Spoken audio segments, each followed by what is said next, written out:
Here we go.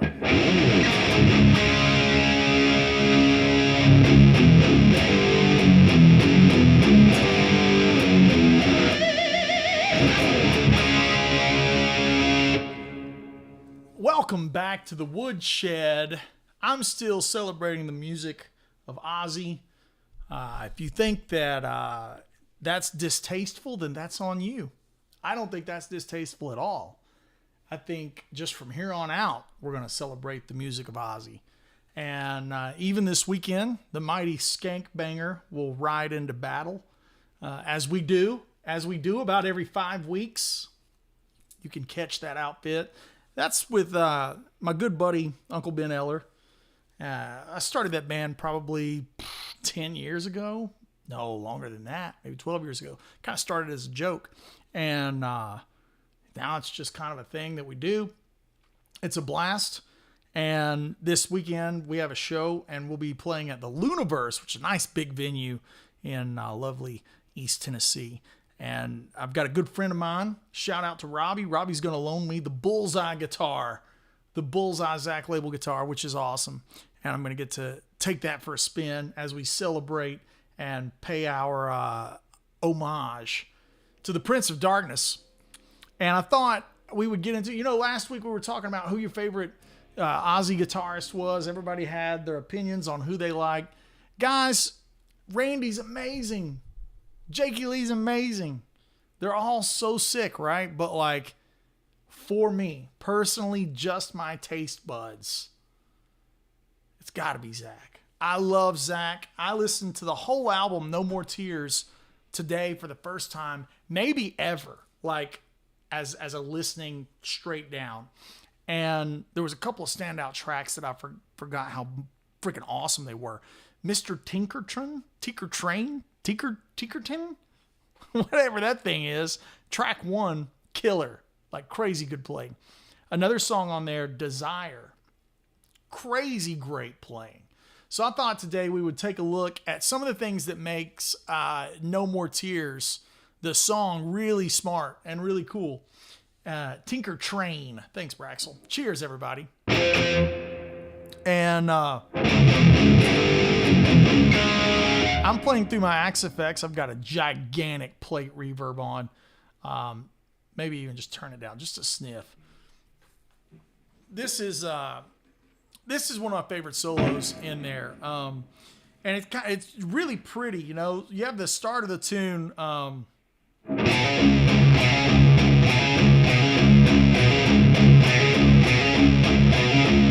have that thing rolling around, and the chords underneath it are actually really, really awesome. So let's take a look at these chords. So the first thing, I'm going to call out everything today as if I was in standard tuning. I'm tuned a half step down with the low string down, another, drop D, the guitar's in drop D, the whole thing down a half step. The pickups in this thing are Sir Aldrich pickups.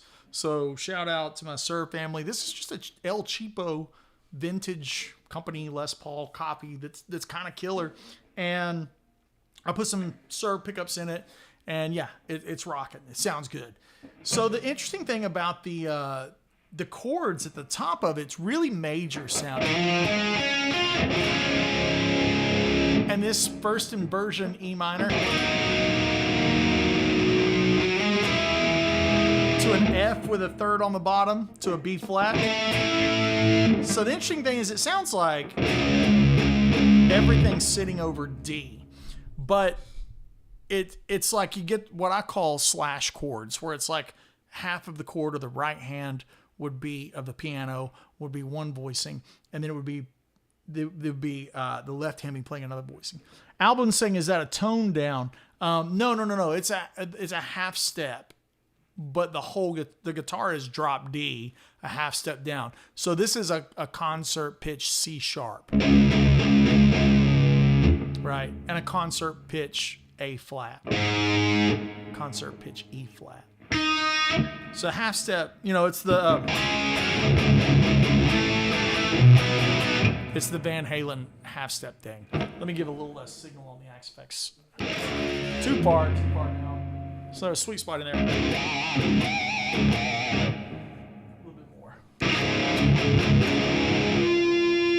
adjust some levels here on the fly. Okay. It's a low C sharp, correct. Correct.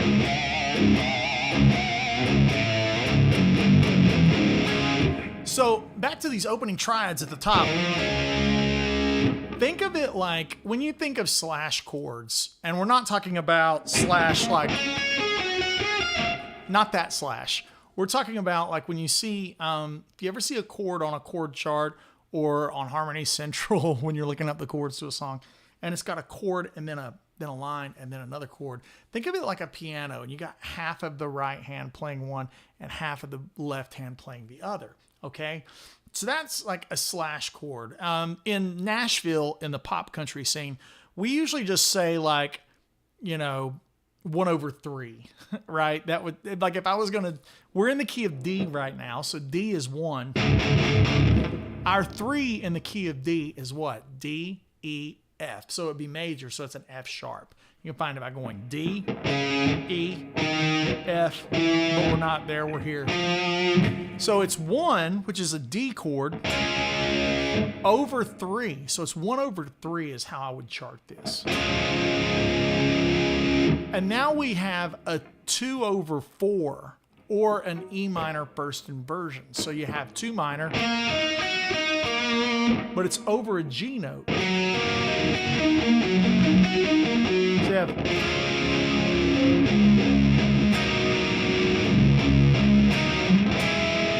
then you have this flat 3/5. Or it's just an F triad with A in the bottom. Do you see how I'm making that? I'm making that by making the top of the chord, the top strings, literally the higher strings, that's like the right hand of the piano. So these are the piano chords. And then the left hand in the piano is the low notes. So True World is asking about the pick squeals. We'll get to that. No, we just started. We just started the live stream. We'll get to those. We'll get to those, I promise you. So let's do, okay, you have to eat your veggies first, right? Man cannot live on shred alone. So we're going to take the right hand and I'm going to put that up here like a D chord. Now we're going to play the 3rd on the bottom of it. Okay.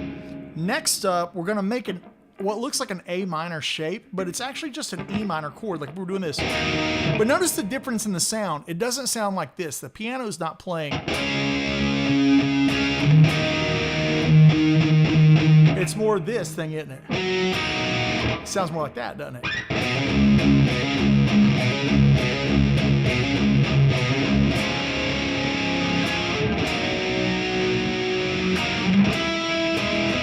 And so we're going to play this F, and it's going to be the same thing there. Now B flat all over D, so you end up with that.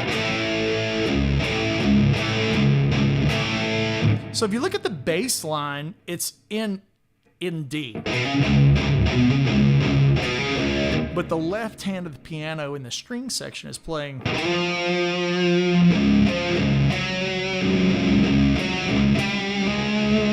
Sorry, it's playing this, sorry.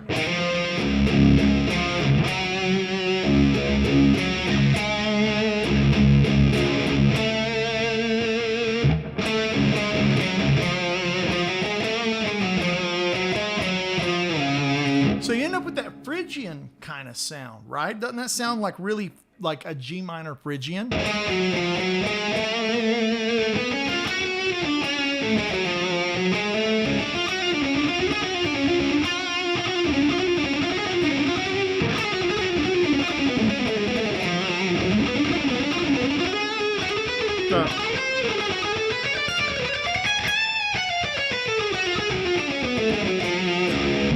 That's the kind of sound we're building, right? So we have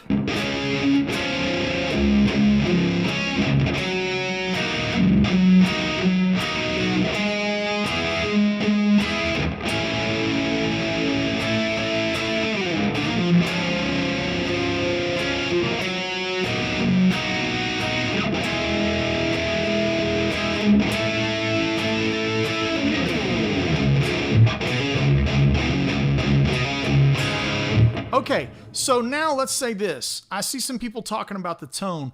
I think it's really important to notice two things. One, Zakk Wylde was using lots of different things over the years for his spread, like his chorus or his pitch spread. Now, we don't know what was used in the studio. That could have been one amp being split with maybe an eventide or something like that. The way I'm doing it right now is a little more akin to the LA guy, Huff, Lukather, Van Halen way of doing it, which is using a dual detune on the old Axe effects. This is like a, let me turn it off.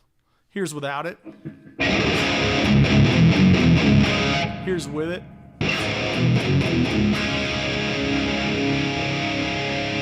And you see how it's getting that width on it. Let's put that at unity gain, just since we're here. Yeah. Okay, let's save that real quick. So I'm using the dual detune to give us that spread, okay? So William sang JCM 800, SD1, Les Paul. Of course, there's a couple of details in that, William, that I think it's only fair that we point out. EMGs, which I do not have, 6550s in the Marshalls, and he used EV12Ls in the cabinets. So big power, big headroom, big tone. Really, really cool stuff. So now on the harmonic side, we've got...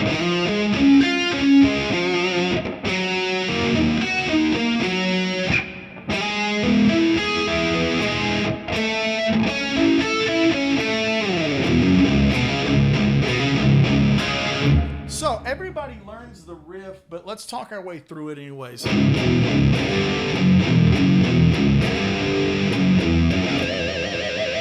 The way I do pinch harmonics, I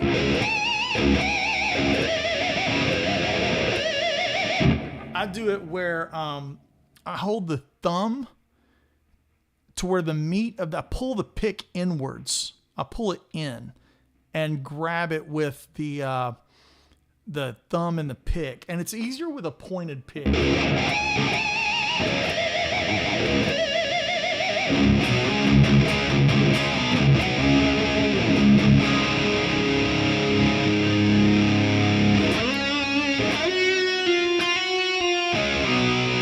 Yeah, somebody's already talking about the slide stuff. I don't have a slide handy, but we will acknowledge that. But the pick squeals, I'm grabbing it again. If you can just see this, there's like, I kind of hold the pick down more like this, where there's more pick coming out. You see that? And then when I want the squeal, it's kind of tucked into the thumb. And instead of playing through it straight, I rotate it out, right?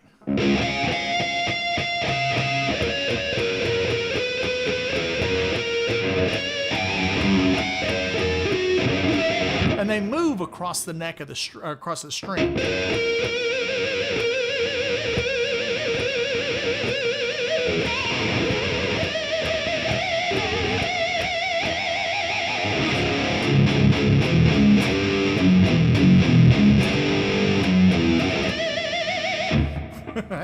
It's so killer.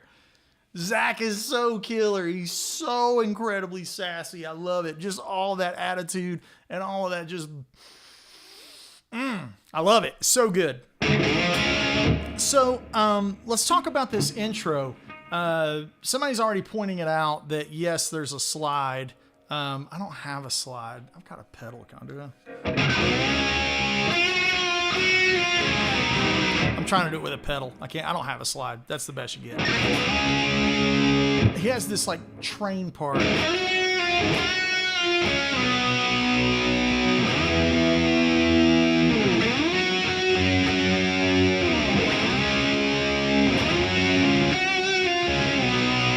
But you can play it all with double stops and get away with it.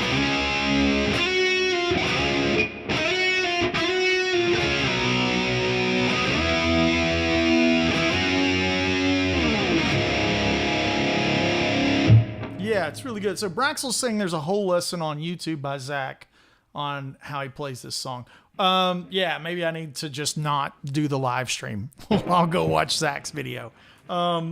This is more about what I like about it anyways. So as we go through the song, what's the melody line?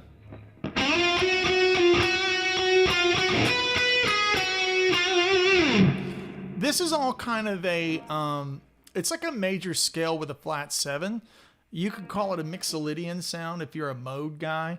But to me, the way I think about everything in music is more intervallic. So this is like playing 1, 2, 3, 4, 5, flat 7, 1.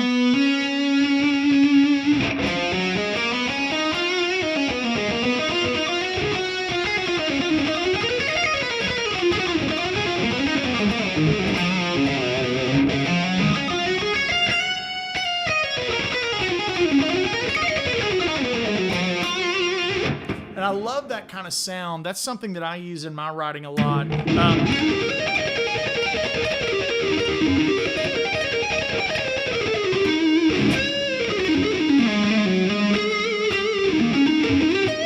I love that sound. Like, just think of it like one major scale with a flat 7. So that's the melody.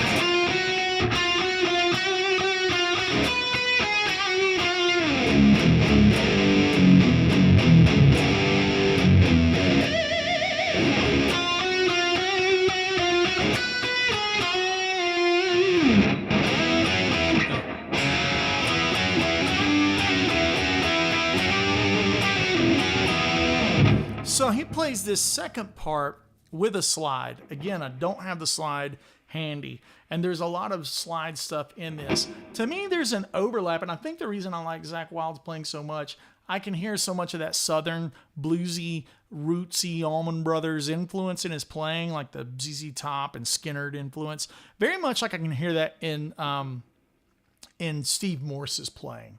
And I like that. You know, John Petrucci has some of that sound in his playing too, with the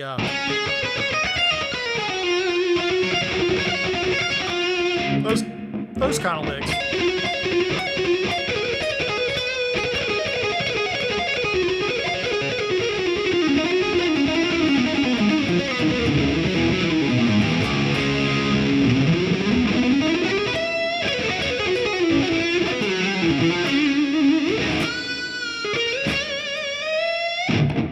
It's just such a great sound in that kind of harmony. So I encourage you to before you even start practicing the song, or maybe you're not trying to cover this song, there's information in this that you can use to just excuse me, just to spice up your playing and spice up the things that you already know how to play. Like if you're in the blues box in D, maybe you don't play that minor third, and you just change that to the major third. Now play your blues box. You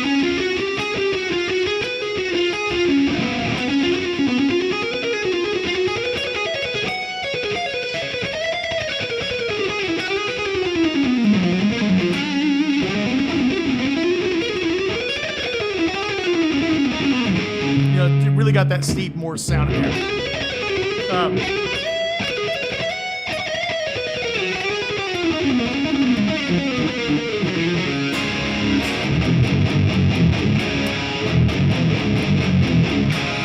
Right? So let's go through the verse. You have that.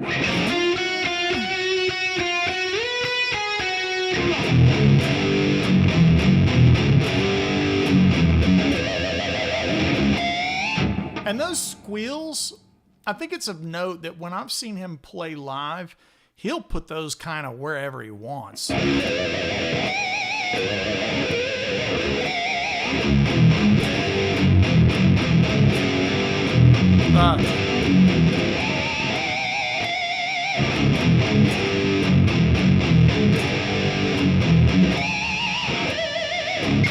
know what I'm saying? Like he kind of puts those on. The album has its exact harmonics, but when he's having fun with it and playing it live, he's kind of putting them everywhere. So I encourage you to do the same. Go have a big old time with it. So now in the pre-chorus.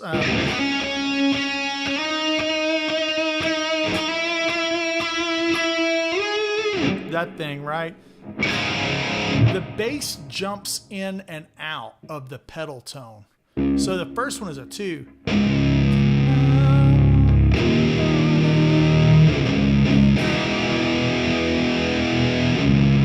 know, and now we're going to jump up to B flat.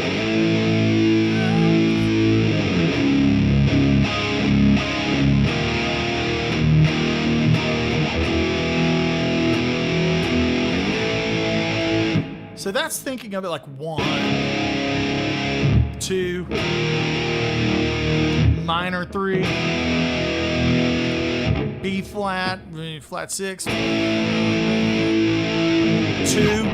3, 2, minor 3. So one more time, slow.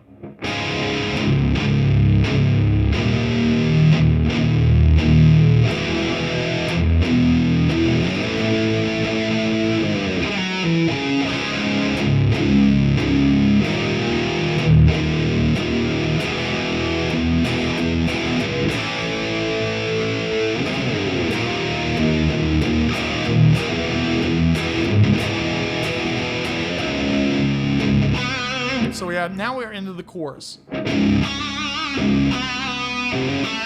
There's a weird hammer-on thing that I want to talk about that I don't know if I'm hearing or I'm not. This is just when I listen to it today. That right there. I don't know if I'm hearing that, or I don't know if that's just a hand swoosh that is in the tracking, but it's definitely not played like... That's really safe sounding. And there's something in it that sounds like there's or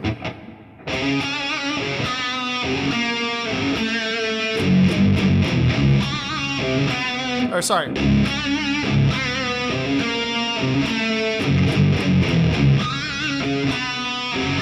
It sounds like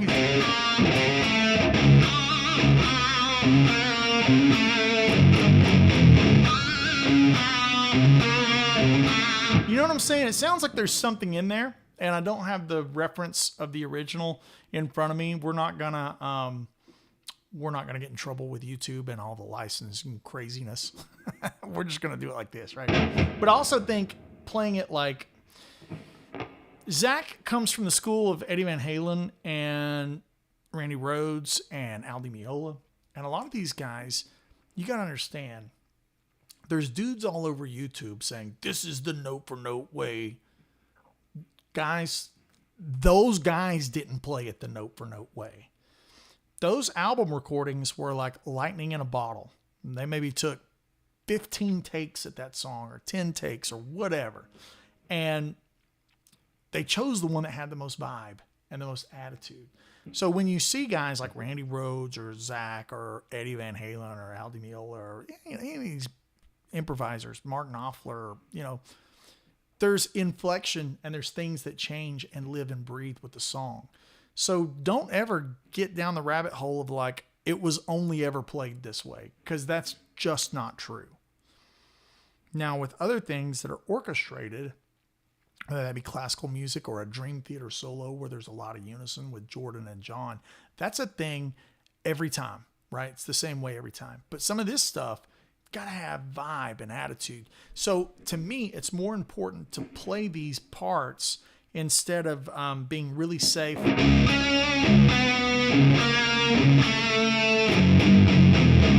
That sounds really safe and not like the song. To me, the song has more of a...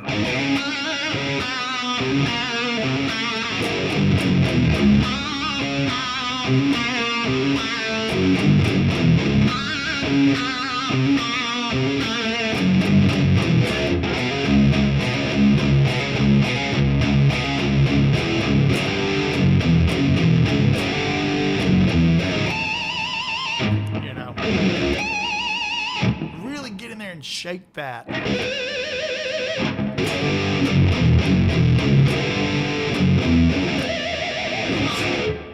Right? Really have that, like, it's all in how much grease you give it, right?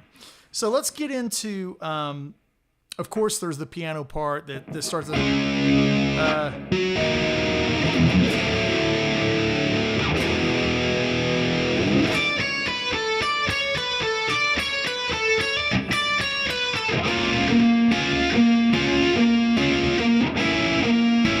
this is a chord section that I want to focus on, even though this is not the, it's not what a guitar plays. I think this is really cool chord voicing and can show you how a neat way to voice your flat 5 chords. So if you have B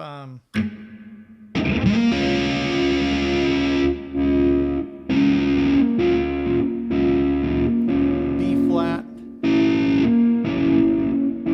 look at that voicing. It's really hard to get the guitar to clean up. There's so much crap on it. Yeah, here we go.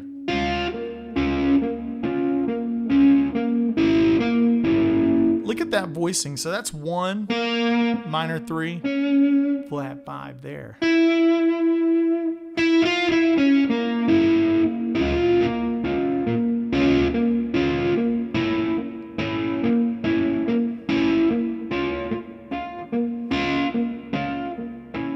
Right? And then we get into that B minor chord. Listen to how much D, the chord of D, and the chord of B minor share. And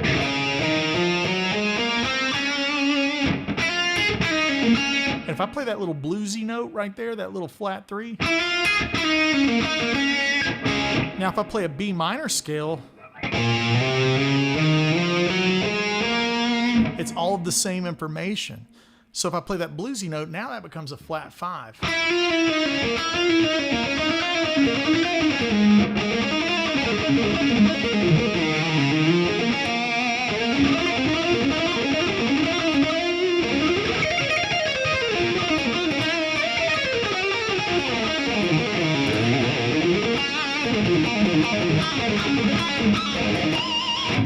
Totally that thing, right? And if you notice in some of those like shreddier licks, I like to make sure that I'm visualizing the flat 5 in different places.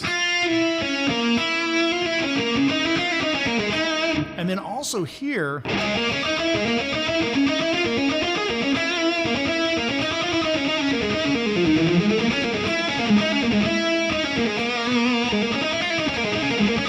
you see how those 2-note groupings, if I want that kind of sound where it's like 7, 1, minor 3, 4, flat 5, 5, it's got a different kind of sound in it, right?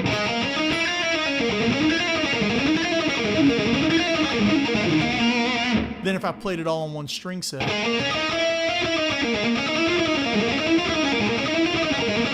Physically, it's harder to play it this way. Now, another option might be...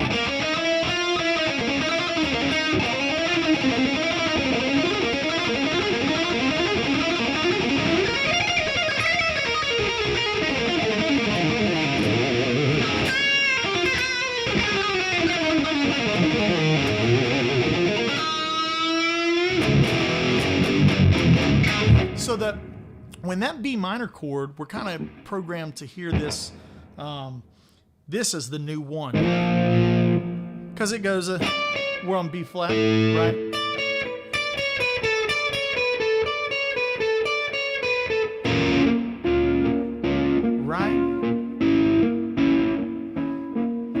Listen at how much B minor lifts, because we expect B minor to go to D. Listen to how much it lifts when I play an E major, which is what's on the record, because E major is like a major 2 kind of sound.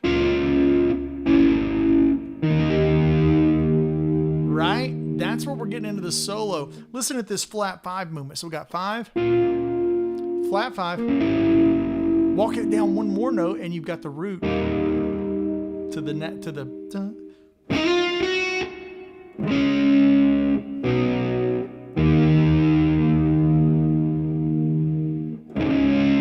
And now when we play D,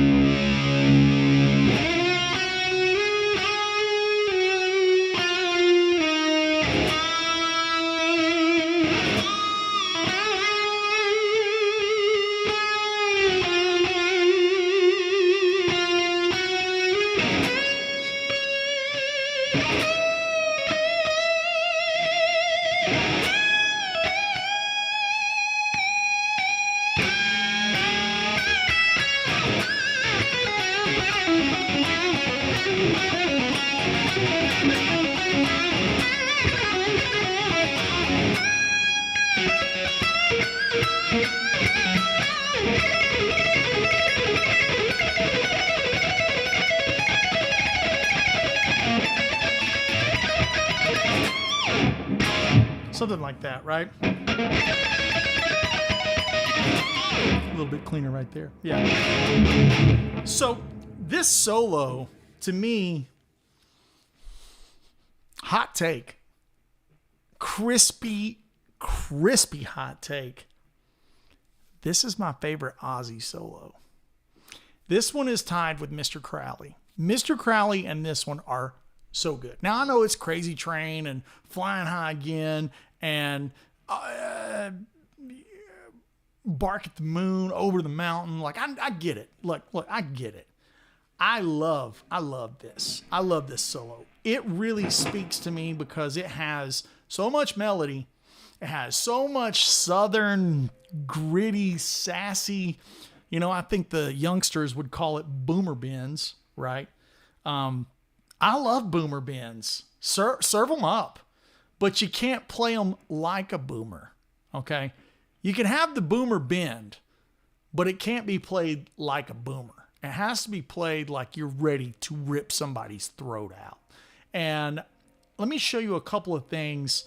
Alex is already chiming in. Any advice on getting that consistent vibrato on the bends? That's exactly where I'm going with it. Let's learn the first couple of notes of the solo.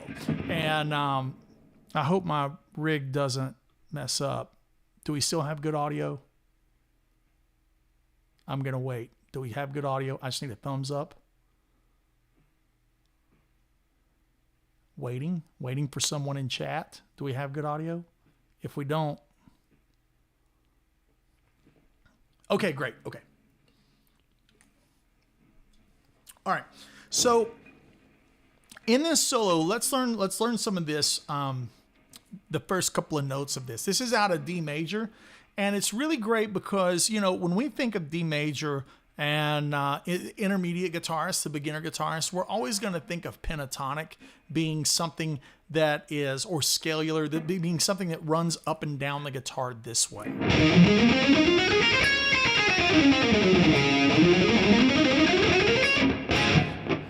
This solo is really great because it plays the way I like to hear guitar played.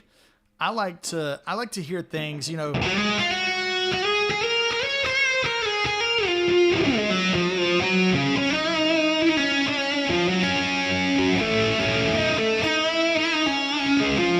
I like to hear things move this way, right?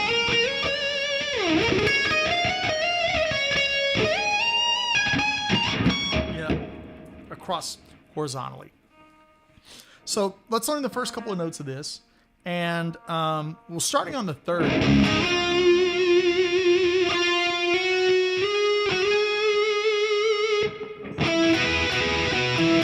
You see how that kind of gives us that F sound?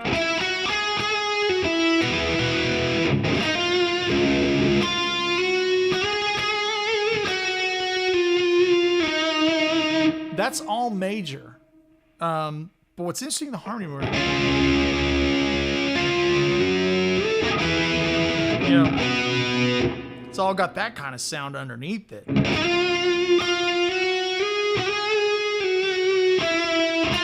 One more time.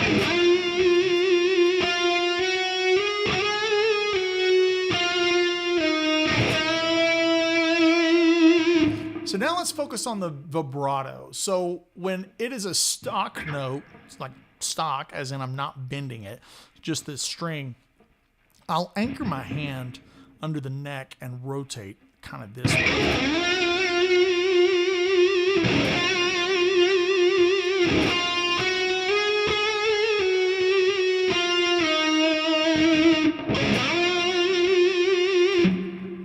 This way, right? Clapton-y, you know, almost Clapton-y. And then when we get into the bends, the hand has to do a couple of things to compensate for not having enough strength. So this is like a two-part thing where when I bend a note with vibrato, I'm going to let gravity and tension of the string assist me in the vibrato, okay? So we'll have... I'm actually working the string more when I don't have it bent.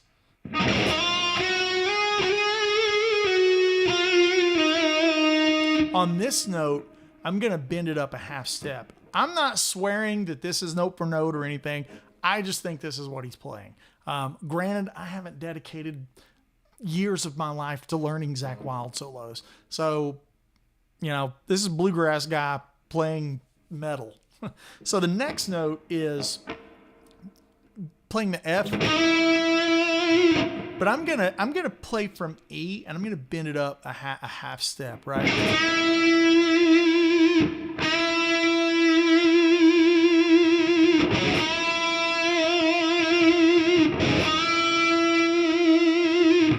So when I'm bending that note,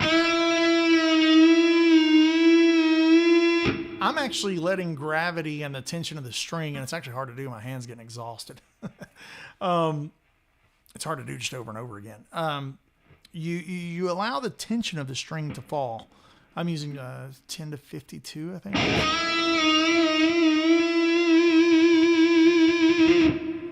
And then we move up to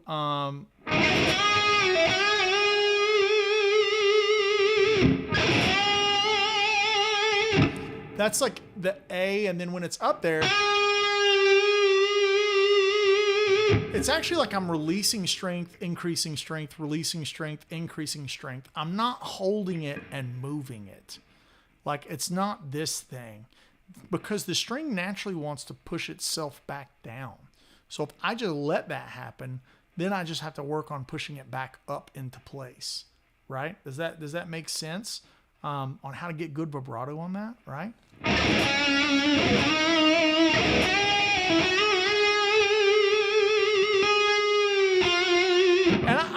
I don't know if he's hitting it again on the way down. I just do, because that's what sounds right to me.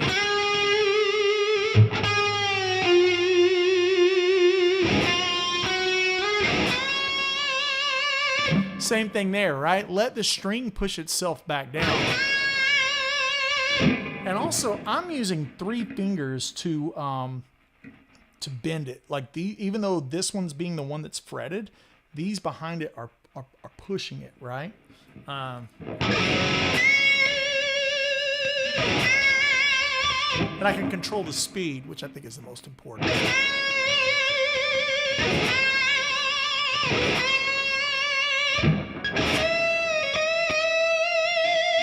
I don't know if he plays that here, but I like it on the B string because the B string's a little slinkier.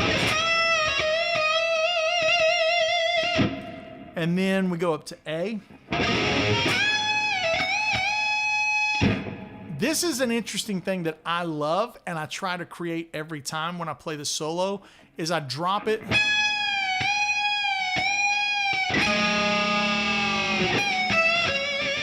So you're playing it single note, single note, single note, double stop, single note.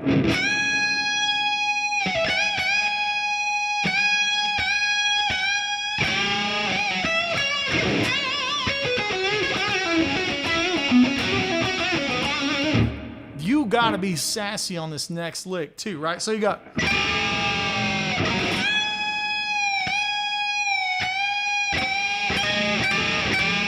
I actually practice getting both of them.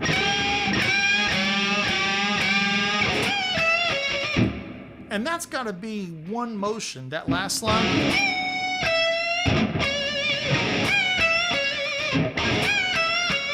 You know what I'm saying? It doesn't sound like this. It's got to have a little bit of that rev up from the minor third. So it's not bending all the way to the major third, just bending into it. These kind of like tiny details and little tiny details, they're really good for adding a lot of ornaments to your playing and a lot of like little seasoning to the things that you play. To if you're playing something that's kind of normal harmony, like this is all blues rock stuff. But with those little ornaments.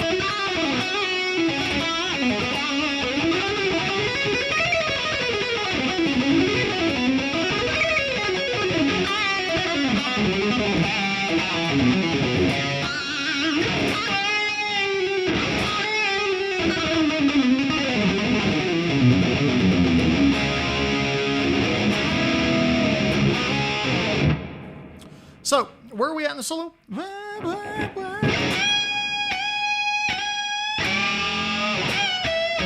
I love that little... Now we got the ultimate, like...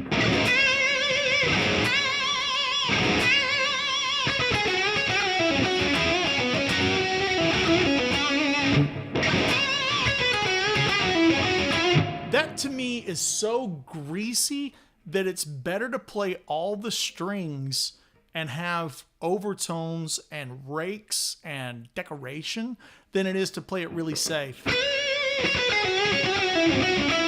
That doesn't sound good to me. And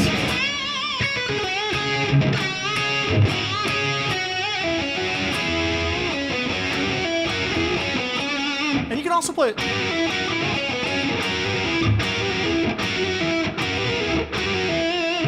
It's kind of like double stoppy.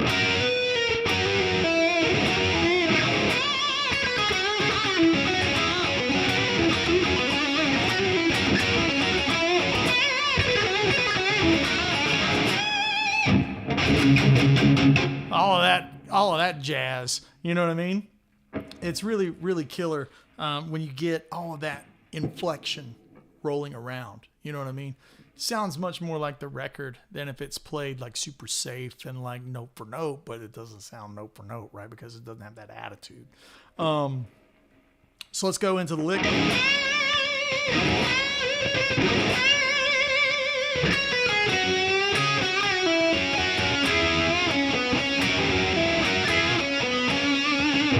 Licks and riffs like this, I try to slow down the record and sing along with it. I don't just try to read the tabs and play the notes in the order that the tabs tell me to, because I don't really feel like I'm nailing the pocket. So if I can just kind of sing along with the record.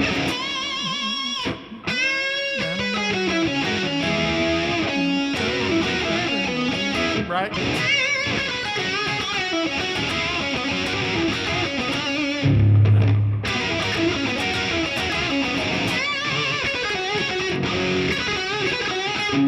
That, you know, it's one of those things when I play isolated, it doesn't feel as good as that.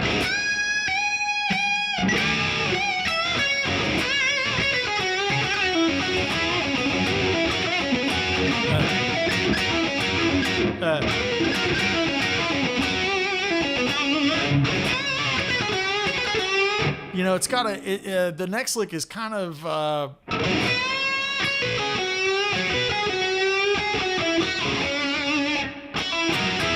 it's got all this hand rake in it, so the notes there's a discrepancy, but I'd rather show you the style than the discrepancy.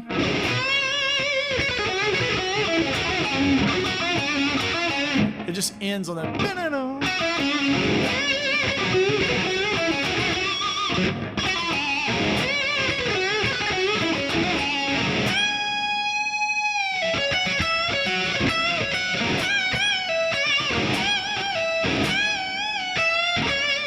That's got that thing where you're slow down.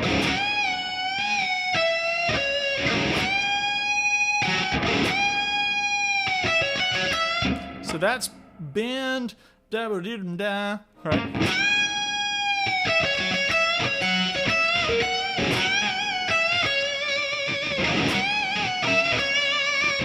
Right? Okay. Now to the flashy section, and this is something I think we all know Zakk for, which is these 4-note groupings. So step one is getting that rhythm feeling good.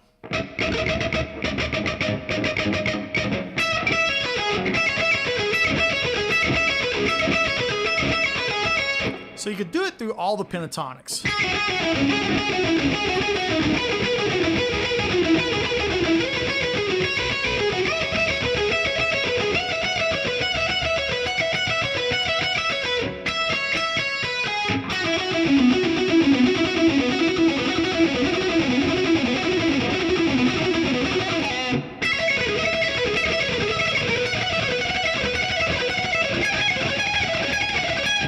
Now, this last line, an argument can be made, but I think it sounds like this.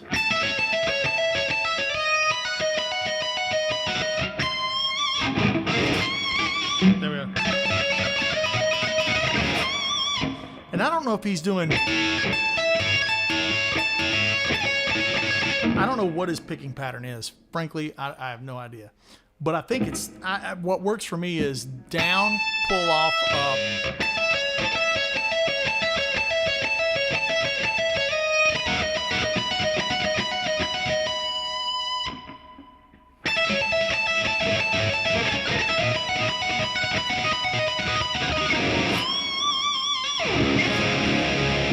Sahar's saying he's bending from lower at the end. I don't know if that's true. I think it sounds like a whole step. I actually think it sounds like a half step. I don't think it's this. I don't think it's that far. It doesn't sound that far to me. Sahar, if anything, I would suggest maybe going back and listening. And well, let's do it. Let's do it right now. It sounds like I think it's a whole step or a half step. I'm gonna pull it up real quick, and hopefully not get flagged. I'm gonna, I think it's not as far as you think it is. Let me turn my volume down on my phone so that you don't get me. Let's see here. Check it. I think it's a half step. Let me check it. Sounded pretty good with the step and a half. I'm listening now.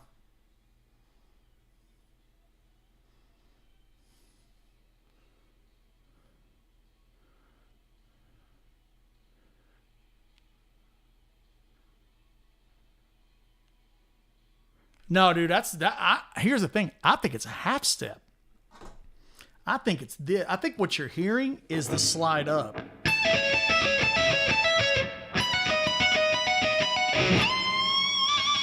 That's what I think you're hearing.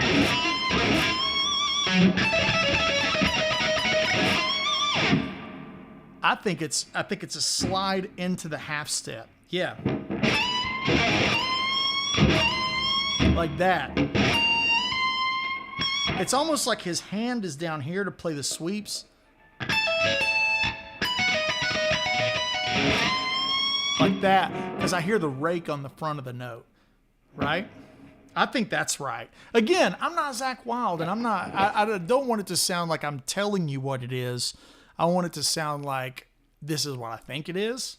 And if Zakk was here, we would ask him. But to me, it's almost like he's playing these mini sweep things. And then like he's like raking into it. And if you look where the pinky is right here, his third finger is right where that note would be that you would slide up a whole step and bend it a half step. This is what I think it is.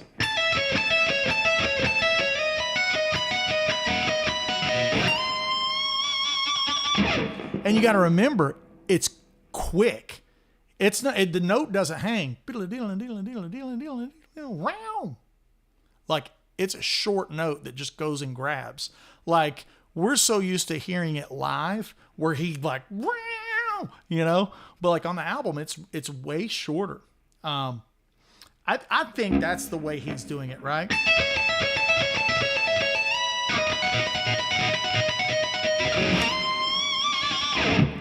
The delay is so crucial because it keeps the thing going, and I think there's a little bit of pan in the delay too, so it kind of the note kind of swims off. But yeah.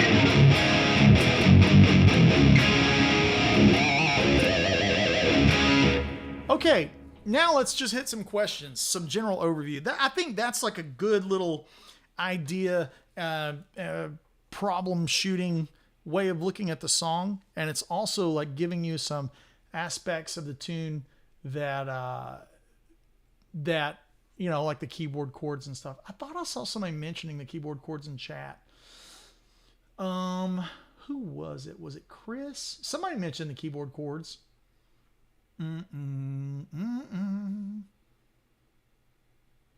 Checking now. Checking. What? Maybe it wasn't Chris. I thought somebody. Yeah. Oh, let's go back up. Maybe it's up here. Yeah. I think it's up. I'm checking the chat real quick.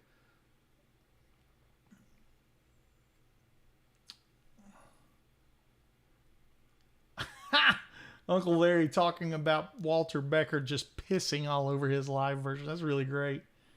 Really, really great. I thought I saw somebody talking about the chords.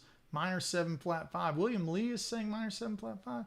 Oh, that you're probably, I don't know what you're talking about there. Maybe. I don't know. I'm looking. I thought somebody else mentioned the chords at the top. Maybe not. Maybe so. I'm just checking. Please give tips. I'm going to give some tips in just a second.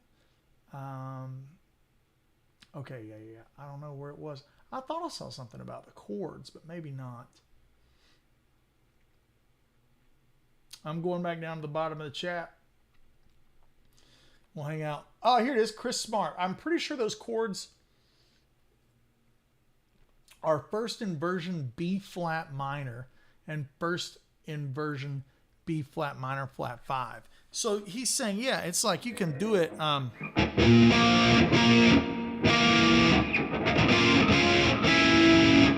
There's the chords you're talking about.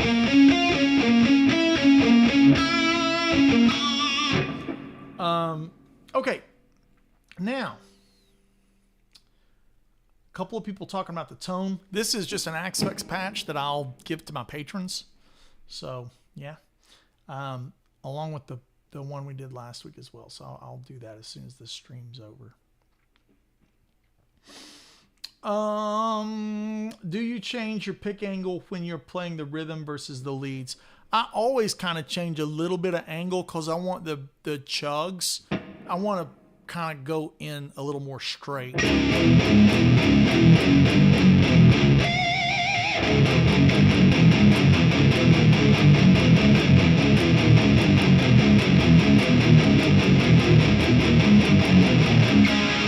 And I like that sound. To me, it just sounds more aggressive. So somebody said about, please tell me, this is for Kandindu. Andy, how do I develop speed for the first 2 licks in the fast rippy section? Yeah, this is the classic, how do I play fast?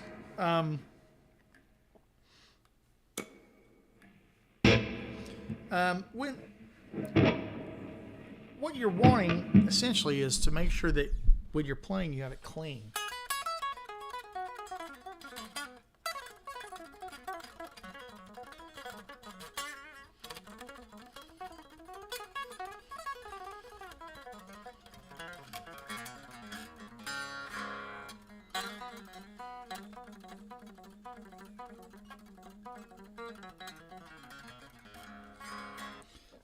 So before you even crank up the amp, you're wanting to have the idea of what the note's going to be without relying. And I know this feels like it's a no duh kind of thing.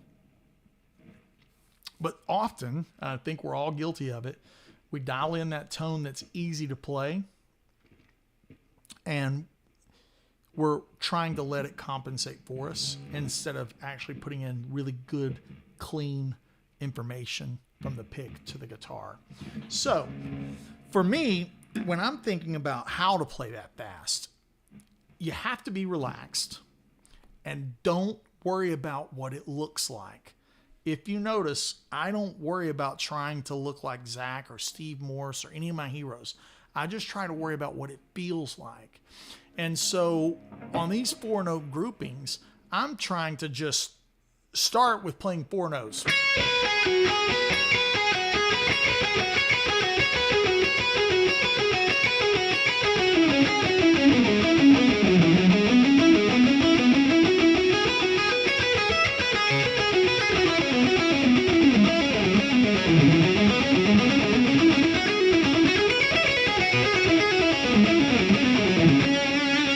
I'm just trying to really just get those 4-note groupings nice and clean to where the hands don't feel anchored.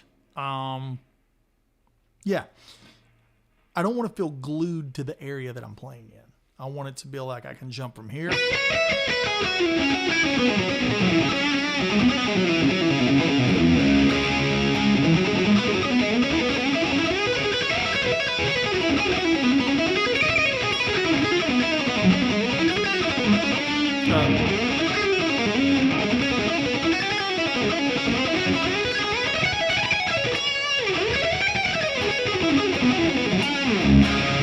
this just is information of just pentatonic information, right? I'm not really trying to play anything else. So you could start with 2 notes on the first string, or you could start with 1 note and try to get back and forth. If you notice, the picking pattern will change. So first is the inside, down, up, on the outside, inside, down,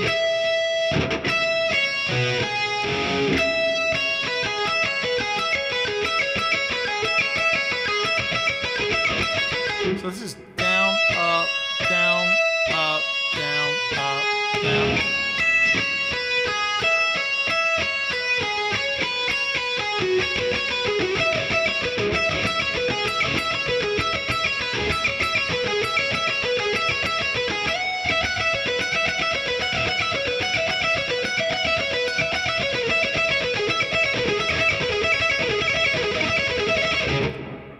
And you really want to get this. It's really got that kind of sound, even though it's...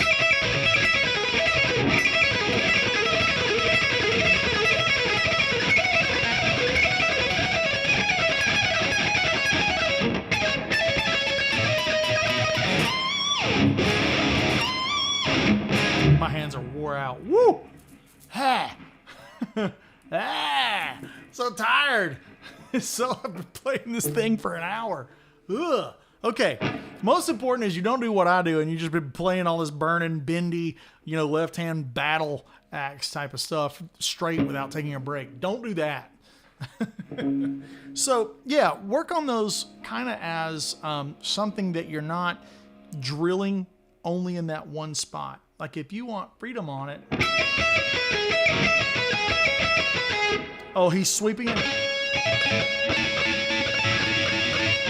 Like that. He's doing it like sweeping. Yeah, my hand wants to move too much. I'm this guy. I'm that guy. Even on the, what's the,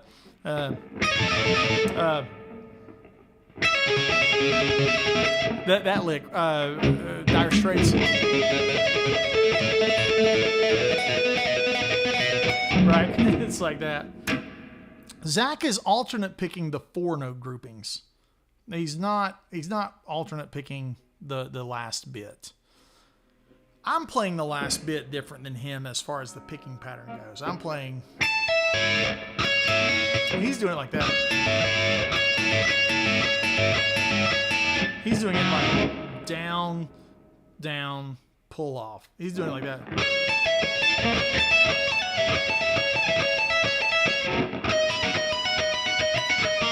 But I like it played down like that. I don't know what that is, but that's what I like.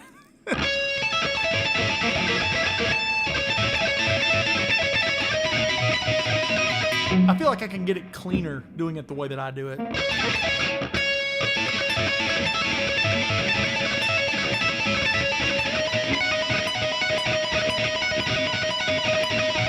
And I can also keep it going forever.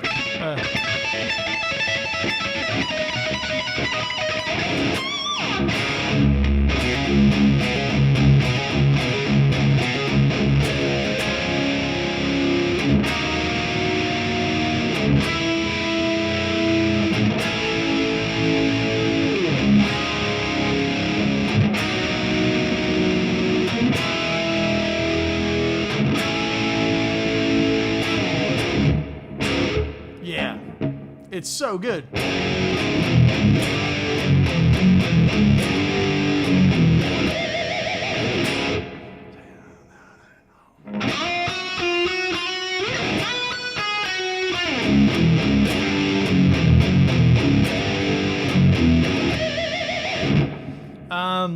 Strat says, how long did it take you to learn this song? I worked on it for about half an hour before the live stream or so. Maybe 40 minutes tops. A lot of this stuff I'm so familiar with because I listened to it so much that once I just kind of got in the hand position, It was kind of all there. Like I didn't even have to learn because I've heard it was like I could sit down and play it. Like I just knew it because it's 3 3 3 4 5 5 4. 3 2 4. What is it? 3 3 4 5 5 4 3 2 minor 3. Like I just kind of like, it's like in the ear because it's one of those songs that I just love. I'm going to make a video on this guitar and record it with these Sir Aldrich pickups. And then I am going to install the Zakk Wylde EMG set into this and compare it, the same guitar. One of the things that I don't like, let's just take a break here. One of the things I don't like about a lot of YouTube comparison videos is guys like to play one guitar that has one set of pickups in it, and then they'll play another guitar that has another set of pickups in it, and then they'll say it's the pickups that make the difference. I don't like that. I don't believe that. You're taking away one of the biggest factors of the tone, and that's the wood. So instead of comparing even the same exact guitar, like I have several, like the Andy Wood orange and the red are the same guitar except color, and there's like a 1% difference in tone. Like it's not much, but it's a different tree. I think here's the thing I would be leery of. If any manufacturer says it's exactly the same, that's a lie. It's not exactly the same. It's 98% the same, 99% the same, but it's not exactly the same. So when I do this video on active pickups versus passives, it's going to be the same guitar. So everything's exactly the same. We're going to record it in stems into Logic, and it's going to be exactly the same pickups or it's exactly the same guitar. We're going to change the pickups. Now, obviously, there's going to be a wiring harness difference because the EMGs have a battery, yada, yada. But in general, that's going to be the play. And so, I love these Aldrich pickups. They sound really good. But, we're going to load up the Zakk pickups and have us a good time with that. The EMGs are active. It makes the wood matter less. Agreed. I will agree with that. However, if you compare EMG guitars to each other, you can still tell they're different. Like the EMG Camo Les Paul sounds different than the EMG Bullseye Les Paul, and they're the same guitar. So even though EMGs make the wood matter less, it's not like it doesn't matter, right? At that point, we could just play a straight line. We could play a 2x4 with EMGs in it. The guitar still matters, and the shape of the guitar still matters. I believe that shape affects tone for sure. I think tellies sound the way they do because they're shaped a certain way. Sahara's saying not by much. Hetfield plays a Massive Explorer shape. Hamer plays a...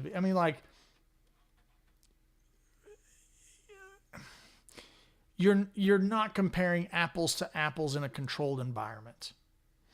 When you're looking at that scenario, you're not comparing the same player on the same guitar without a front of house mix. Think of it this way. When's the last time you were in a room with James Hetfield without him playing through a big PA or a recording? You know what I'm saying? So it's like when you're referencing Metallica, for instance, I don't think that's a good baseline to reference. I think a better baseline to reference is for you personally to go to Guitar Center or Sam Ash or whatever and play two of the exact same model guitars with no differences whatsoever. And you'll hear the difference in the guitar, even if they've got EMGs. I think that's a better litmus test on some of this stuff. And the only reason I say that is because this is the kind of information and the kind of tone questing that I have done over the course of my life, where I've been so far down the rabbit hole that I've compared 5 of my signature gearboxes. You know what I mean? Like I don't know if you guys realize are aware, but I have a pedal called the Gearbox that Wampler makes. It's the main source of my lead tone, and no matter which amp I'm stuck on, the Gearbox is a great tool for me to kind of be able to do my thing. And compare 5 of them, and even though they're all exactly the same, the tolerances are exactly the same. Some will sound a little different because a capacitor inside may not be exactly. Nothing can be identical. With that said, a fractal or a digital piece of gear, that can be identical. Like when I make a patch on my fractal and I post it to my patrons on Patreon, it's exactly the same. It's not placebo or anything like that. But when you get into analog gear and you compare, let's say you have 3 of these exactly the same Walbrook Octavias. Let's say you have 3 of these. They're going to sound a little different. Not by much. Not by much. But there will be a slight difference just due to tolerances. It's the type of thing that no manufacturer wants to say because it will be misunderstood. I feel like what I'm doing right now is a bit of disservice because everybody's going to misunderstand me and they're going to repeat what I said and say, Andy said none of this stuff sounds the same. Oh, I could have, 4 Andy Wood guitars and they're not going to sound the same. That's not what I mean. I mean, they will sound the same. The room you're playing in will affect the tone more than the 3 Octavias. However, if you really want to be an exact science and you take a controlled environment and you record it, there will be a difference there. That's a 0.5% difference or a 1% difference. It's not much. But that's being honest and transparent. And that's something I try to stick by and stick to if I can. But yeah, I mean, EMGs, passive, all of this stuff relates to one thing. How much did you practice? You know what I'm saying? Let's just say that again. How much have you practiced? How much have you played? That means more than any of it. That means more than any piece of gear on the planet. If I were to practice No More Tears for a year, that's going to matter more than anything that I'm playing through. Okay.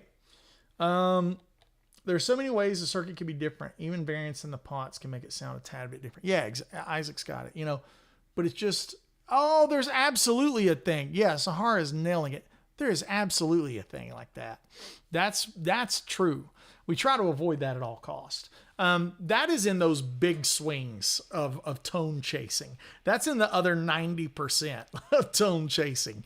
That's not in the 0% that we're talking about right now. Like how far, how long is your cable? The impedance.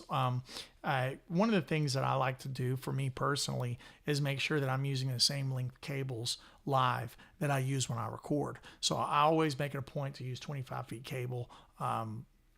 That's what I use live. I don't use any longer than that. 25-foot cable I want to be dialing things the same. And when you have a 10-foot cable or a 15-foot cable, and now you got your use, it's like, I don't do that. I just 25-foot cable. That's my send and returns for my pedal boards. That's, all of that stuff. I don't like to do the thing where my board is 50 feet away from my amplifier. No way. I don't like that. I don't like that at all. There's differences in impedance that start creeping in. Now you can put the cabinet over there. We'll put some big speaker cable on it, but the heads need to be close to me. Again, this is all just things that I've discovered as I've tone quested and tone chased. The thing that I like is having my gear behind me about 20 feet, 25 feet behind me. And then I can walk around as I see fit. And I use the Joe Bonamassa plexiglass shields because I use big amps. I use a 100-watt head. And I've been building a new stereo rig around the Two Notes Reload 2 as the stereo split. and stereo effects loop, which old style Marshalls, they don't have effects loops. And these Gen 1 Bogners, like these Generation 1 Shivas, the effects loop is no good, in my opinion. The newer ones are much better, like the Ecstasies and Ubershaws. They have great effects loops. But these old Gen 1 ones, I love the way they sound. They don't have a good effects loop. So it doesn't matter when you're using something like a Bryat Power Station or a Reload 2 to be your effects loop returner. So, yeah, I've played full stacks. I don't do them on top of each other. I played 412 and 412. Okay, let's do a little housekeeping here, guys. First of all, it's great to have so many people in here. We had a ton of people last week. We have a ton of people this week, and I appreciate you for spending your Tuesday afternoon with me. And it's always a delight. We always try to aim at Tuesdays at 3 o'clock Eastern. So come back in the future. Bring topics. Speaking of topics, the people that get to choose the topics for my live stream are my patrons. Patreon community, you guys allow me to keep this going. If you enjoy these live streams and you enjoy the Instagram videos and all the content that I make for free, the YouTube videos and all the stuff, if you enjoy that, think about going over to Patreon and throwing $5 in the old beer bucket.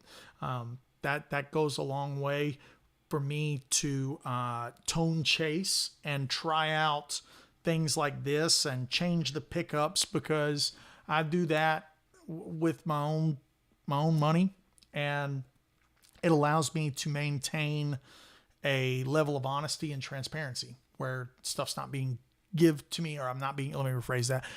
I'm not being paid to try out the EMG set. You know what I mean? I can just try it out. So if you thinking that's something that you're into, I'd love to have you over there. I've got about 600 or 700 lesson videos over there. Everything ranging from delay settings, technique, bluegrass tunes, chord melody stuff. It's a great community, and that's at patreon.com/AndyWoodMusic. Now, we are approaching September, which means the Woodshed Guitar Experience is just around the corner. Super excited this year to have Paul Gilbert, Dan Huff, Trey Hensley, Mark Letary, all that squad. We only have a couple slots left. There's not many slots left. So if you would like to join us at Woodshed Guitar Experience, I'm going to let you use this code, which is AW200 for a $200 discount on the purchase. I'd love to have you. It's a 4-day event there in right about an hour outside of Nashville, Tennessee. You spend the days learning from us, and every night you get a concert from us. And then at the end of the night, you get to jam with us. So if you thought you might want to go jam with Brent Mason or Andy Timmons or that kind of thing, you can do it. We do it at woodshedguitarexperience.com. Yes. And we have a bunch of amps coming this year, thanks to Joe Wyatt. He has the Passion of Tone channel. He will be sponsoring an amp room. So if you want to try a Friedman, if you want to try the new Jose Friedman, or if you want to try a Bogner or a Diesel or a Sir or any of that stuff, Joe is sponsoring the amp room. So that is going to be awesome. That is the Woodshed Guitar Experience. And then we have new t-shirts coming, new t-shirts and hats, and the vinyl for my stuff. If you enjoy my music, which is my goal in life, is to make music. If you enjoy the new Charisma record and you want it on vinyl, you want it signed, any of that good stuff, that will be at AndyWoodMusic.com. Also, if you want to come see us live, whether that be me with Skankbanger, obviously, or Gary LaVox from Rascal Flatts, I still tour with Gary, or if you want to see my solo stuff or clinics, all of that information is on my website under the events tab. So guys are always asking me, hey, when can I see you? When are you playing? Or when are you coming to San Antonio?